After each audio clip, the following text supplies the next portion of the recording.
Hai Sobat Lentera, Tera News kembali hadir menyapa Anda dengan membawakan sederet informasi terhangat dan inspiratif bersama saya, Catherine Ellison. Inilah Tera News selengkapnya untuk Anda.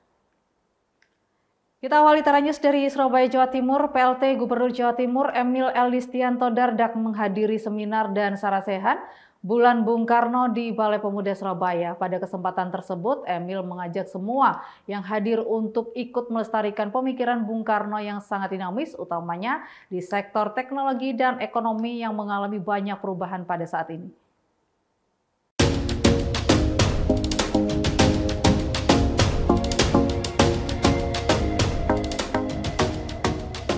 Kegiatan yang diselenggarakan Persatuan Alumni Gerakan Mahasiswa Nasional Indonesia Jawa Timur ini mengangkat tema merawat api perjuangan Bung Karno di tengah dinamika kebangsaan. Melihat perubahan tersebut, Emil mengatakan pentingnya langkah yang diambil masyarakat dan pemerintah untuk menjawab realita dan prinsip, agar pemikiran sang proklamator tidak luntur dengan era saat ini. Dibutuhkan komitmen, aksi nyata, serta kolaborasi antara pemerintah dengan berbagai lintas sektor. Untuk mewujudkan itu semua, Emil mengatakan pemerintah provinsi tidak dapat bekerja sendiri, sebab program prioritas akan berhasil dengan dukungan dan kerjasama semua pihak. Lebih lanjut, Emil mengatakan dukungan dan partisipasi aktif khususnya GMNI Jawa Timur sangat dibutuhkan untuk memberikan rekomendasi kebijakan maupun masukan dalam program pembangunan.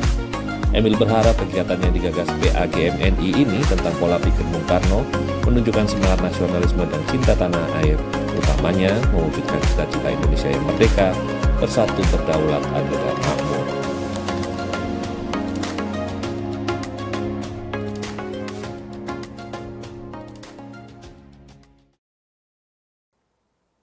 Pada momen Hari Raya Kurban beberapa waktu yang lalu, ternyata ada jasa yang cukup banyak dicari juga selain jasa potong hewan kurban. Ya, yaitu jasa las besi. Jual las besi di Kabupaten Gresik pada momen Idul Adha beralih melayani jasa menghilangkan bulu hewan kurban, terutama bulu di bagian kepala hewan. Dalam sehari, para tukang las bisa melayani puluhan pembersihan kepala hewan kurban seperti kepala sapi dan kepala kambing.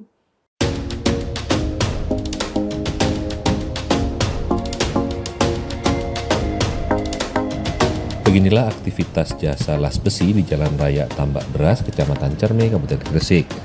Terlihat beberapa kepala hewan kurban seperti sapi maupun kambing mengantri untuk dibersihkan dengan menggunakan peralatan las. Tak hanya kepala hewan kurban, beberapa bagian hewan kurban lainnya juga dibersihkan, diantaranya bagian kaki maupun bagian hewan kurban lainnya yang diinginkan.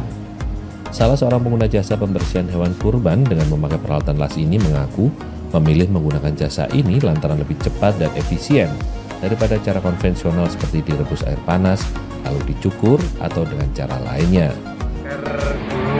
Kepala kambing.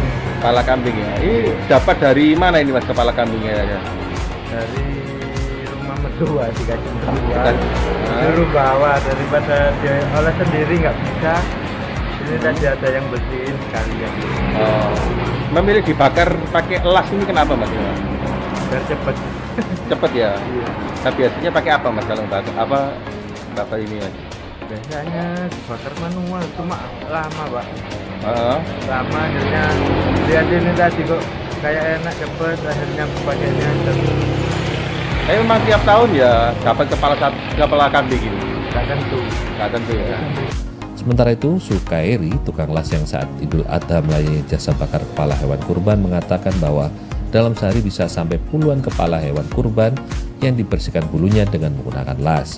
Dalam sehari bisa mendapatkan ratusan hingga 1 juta rupiah dari melayani jasa las kepala hewan kurban ini.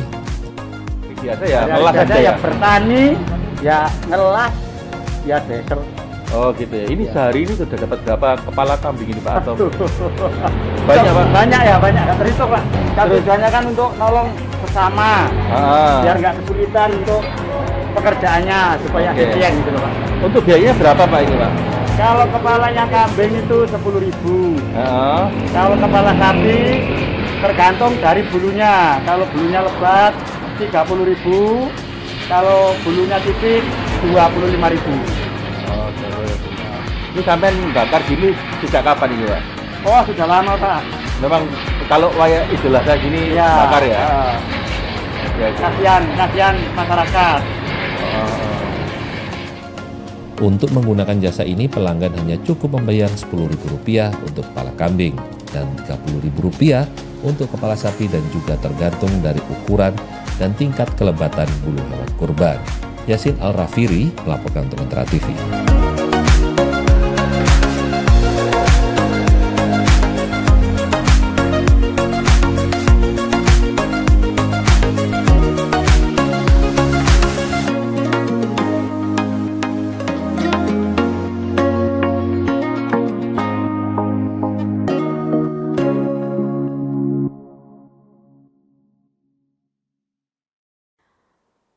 Usai jeda kita akan hadirkan seorang diaspora Indonesia yang berhasil membuka kafe martabak manis pertama di New York. Jadi tetap bersama kami di Tara News.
Terima kasih kembali Anda menyaksikan Tera News. Cafe Martabak Manis Papa Don baru saja dibuka di Astoria, Queens, New York, Amerika Serikat.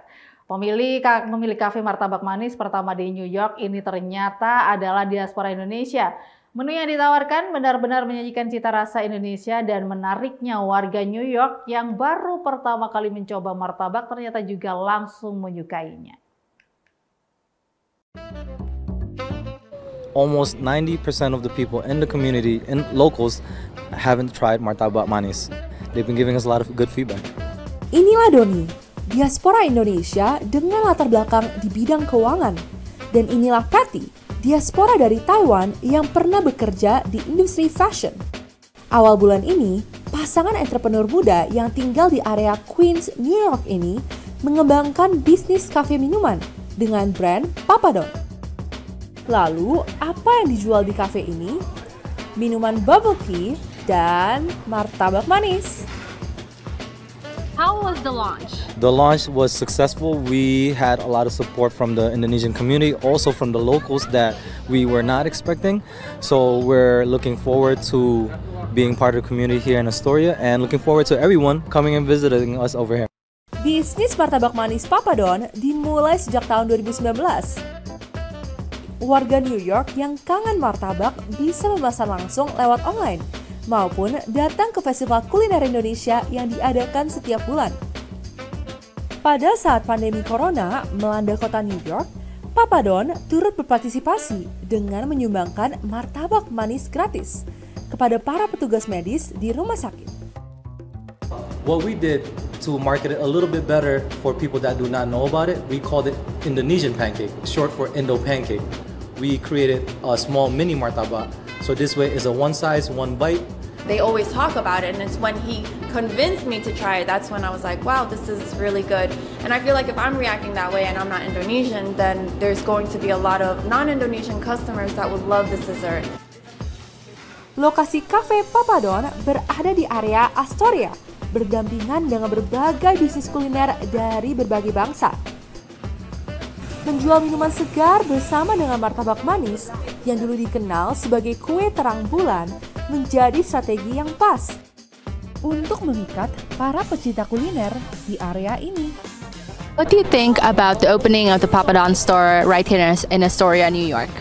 I think it's fantastic. I came here before. I tried the drinks out. They were really good. There's new flavors now, so I picked that up right now. I'm waiting for it right now, so once it comes out, I'm going to try it out.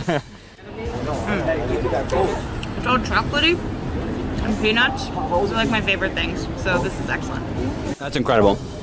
That's really delicious. Yeah. So very good. Wow. It's moist, it's cakey. Perfect. Excuse me. Sorry to talk on my mouth full. It's so good. Yeah. That's delicious. Semoga langkah ini akan semakin mendorong para pebisnis Indonesia yang ada di sini untuk dapat berkembang seperti yang sekarang kita rasakan dengan Papa Don. Thank you so much for chatting with us, and we wish you all the greatest success for your store. So do you have anything that you want to say to the people? Sure, of course. Guys, if you guys are ever in Astoria, Queens, New York, please come visit us at Papa Don NYC. Dari kawasan Astoria, Queens, Naratama dan Audrey Utoyo, VOA, New York.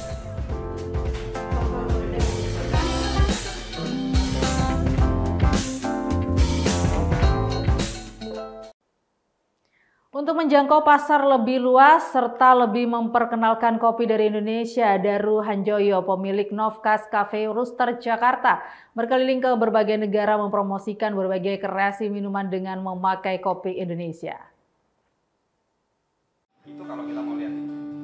Coffee Orange. Inilah salah satu kreasi yang diperkenalkan Daru Handoyo, pemilik Novkas Coffee Roaster dari Jakarta. Saya menambahkan cara lain untuk menikmati kopi dengan menambahkan berbagai bahan yang tersedia di sekitar Washington DC. Yang disasar dari pelatihan ini adalah bagaimana menjangkau masyarakat luas, bukan cuma pencinta kopi, tapi mereka yang mau menikmati minuman yang khas Indonesia. Berkreasi dengan minuman dasar kopi adalah salah satu topik yang disampaikan Daru dalam pelatihan bagi diaspora Indonesia di Washington DC yang ingin terjun ke bisnis kopi. Angle-nya adalah mungkin ke arah spice ya. Kita bilang spice coffee ya. Spice coffee. Yang kedua adalah vegan.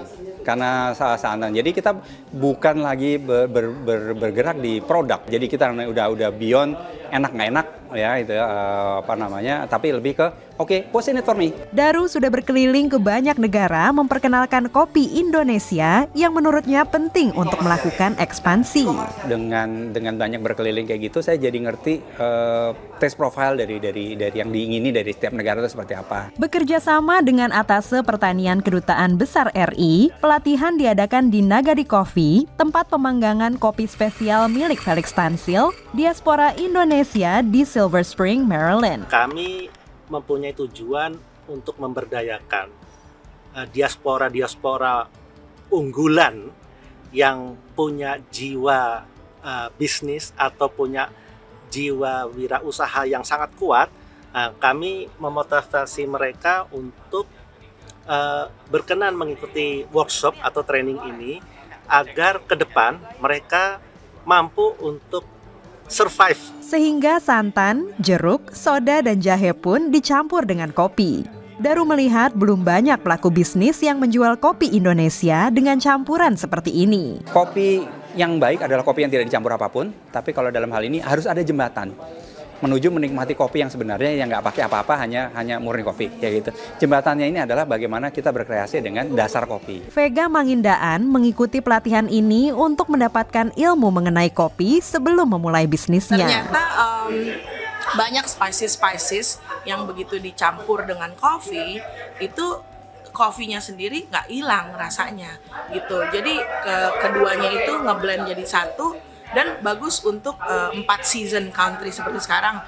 Yang winter ada coffee ginger, lalu untuk summer ada coffee orange, dan itu enak sekali ternyata rasanya. Jadi kita nggak selalu harus minum yang mengandung susu. Yang tadi saya sampaikan ke teman-teman diaspora di sini adalah know your taste of the client ya, customernya nanti kan konsumernya nanti maunya seperti apa gitu loh. Agak salah kalau kita memaksakan selera kita ke ini. Jadi kita masih ada adjustment ya penyesuaian dari taste ya. Bekerja sama dengan Nagadi Coffee, calon-calon pebisnis kopi dapat memakai kopi Indonesia yang dipanggang di sini untuk membantu penjualan kopi Indonesia di ibu kota Amerika ini.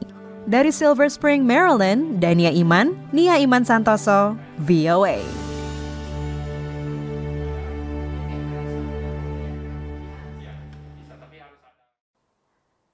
Sesaat lagi kita akan membahas tentang seorang anak muda di Amerika Serikat membangun sebuah pabrik pulpen agar pulpen tetap ada di masyarakat. Jadi tetap bersama kami di Tera News.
Kembali Anda bersama kami di Tera News. Pulpen mungkin saat ini semakin langka karena tergerus inovasi teknologi.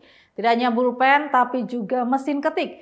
Bahkan juga kemudian komputer akan tergantikan oleh ponsel pintar. Nah, saat baru-baru ini, seorang anak muda di Amerika Serikat ingin membangkitkan kembali pemakaian pulpen dengan mendirikan pabrik pembuatan pulpen.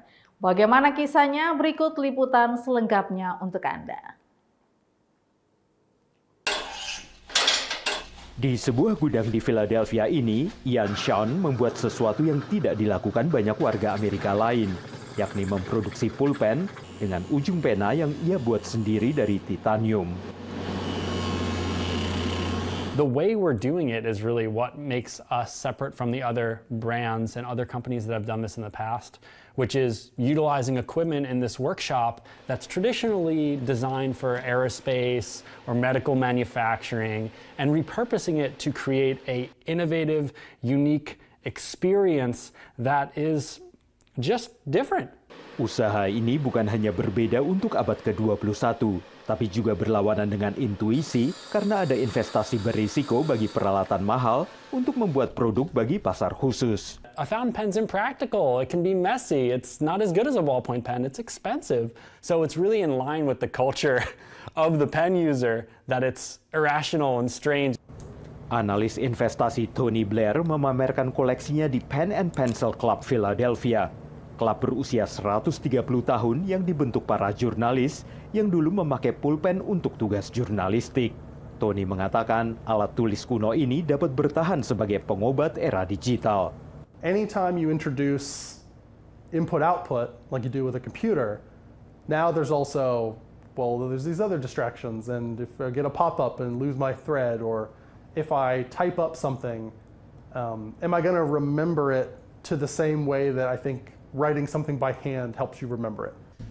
Bagi sebagian generasi muda yang tidak pernah belajar menulis Latin, pulpen mungkin terasa asing atau aneh, seperti telepon dengan tombol putar atau kamera yang memakai film. Now we have a really cool collection that I would say is great for novice users in particular. Les Sieber adalah pemilik Omoizaka, toko alat tulis bertema Jepang di Philadelphia yang menjual pulpen, kertas tulis, dan tinta. Some people really understand what the different nibs are about and the difference between a machine-aligned or a hand-aligned nib. And then we also meet a lot of people who have never tried one before and are looking for something that's like not too expensive, easy to use, plays nice with a lot of different types of paper. Ada lebih banyak toko di Jepang yang menjual pena Sean buatan Philadelphia dibanding di Amerika sendiri. Dan ini adalah peran kecil dalam ekspor Amerika yang masih defisit dalam perdagangan dengan Jepang. I love that challenge. I love being the underdog, and I like just also, defying the things we think about when it comes to the way we run a business, are very in line with the reasons people use fountain pens. Tantangan yang dijalankan Sean untuk mengembangkan industri pulpen pada era digital ini dipandang seperti menuliskan halaman baru dalam kisah kewirausahaan Amerika. Dari Arlington, Virginia, saya Helmi Yohanes dan tim VOA. Berdasarkan data pemerintah federal Amerika Serikat, sedikitnya 5% warga dewasa di Amerika mengalami gangguan stres pasca trauma atau PTSD. Dan angkanya jauh lebih tinggi untuk para veteran perang Irak dan Afghanistan. Beragam program dikembangkan organisasi advokasi veteran untuk menyembuhkan mereka, dan salah satu di antaranya adalah melibatkan pelatihan anjing terapi. Heather O'Brien dulu adalah personel Angkatan Udara Amerika Serikat yang bertugas menjaga sebuah kamp tahanan di Irak. Kamp tersebut selain overkapasitas juga sering dilanda kerusuhan. When I got home, I just wasn't I was just on edge all the time. And when I got out of the military, I just assumed that you're supposed to be on edge all the time as a veteran. Heather menjadi salah satu veteran perang yang akhirnya mengalami gangguan kesehatan mental stres pasca trauma atau PTSD. I deal with PTSD, pretty severe anxiety. I have some leftovers from a MST that happened years and years ago. And it's just makes me nervous to be around people. Just really on guard in areas that are open or crowded. So basically anywhere besides my house.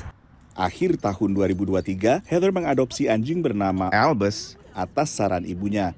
Ia dan anjingnya menjalani pelatihan dalam program Dogs for Valor. A lot of times the veteran with severe PTSD is, homebound. They're isolated, they're very nervous, they won't make eye contact, some won't leave the house at all. And by the end of the service dog program, they're coming out with their dogs. Dogs for Valor diselenggarakan oleh organisasi advokasi kesehatan mental para veteran The Battle Within. Timothy Simon Morgan telah 18 kali ditugaskan ke medan perang, dan keberadaan Rosie sebagai anjing terapi membantunya mengatasi PTSD. If it seems like I'm depressed or I'm down in the dumps, we're going to teach her to come and give me a hug or nudge on me. If I got too much anxiety, she'll rest her chin on my lap. Now I have more of a drive, I feel more outgoing, like I want to, do things because I'm happier, I guess. Kemajuan serupa dirasakan Mark Atkinson, seorang mantan marinir yang beberapa tahun lalu mengadopsi Lexi, anjing yang sempat menjadi korban penganiayaan. She's been through everything with me. Even when she wasn't a service dog, she made me feel normal. Get along with people and not as stressed, not have as much anxiety, or even if I do, Lexi's right there with me. Selain lebih bisa berinteraksi dengan publik, kehadiran anjing terapi untuk PTSD juga membantu hubungan para veteran dengan keluarga dan teman. Menurut pantauan Departemen Urusan Veteran Amerika Serikat, 1/4 lebih veteran perang Irak dan Afghanistan di Amerika mengalami PTSD. Pada saat yang sama, layanan kesehatan mental masih sangat terbatas. Pantauan dari kantor pengacara khusus veteran, Helen Ponton misalnya, menunjukkan hanya 8% para veteran memiliki akses ke anjing terapi. Dari Washington DC, saya Nova Purwadi dan tim VOA. Dan informasi tadi mengakhiri Tara News kita saat ini. Anda bisa saksikan kembali tayangan saat ini di YouTube channel kami, Lentera TV Media, dan website kami, lentera.tv. Saya Catherine Ellison pamit undur diri, terima kasih dan sampai jumpa.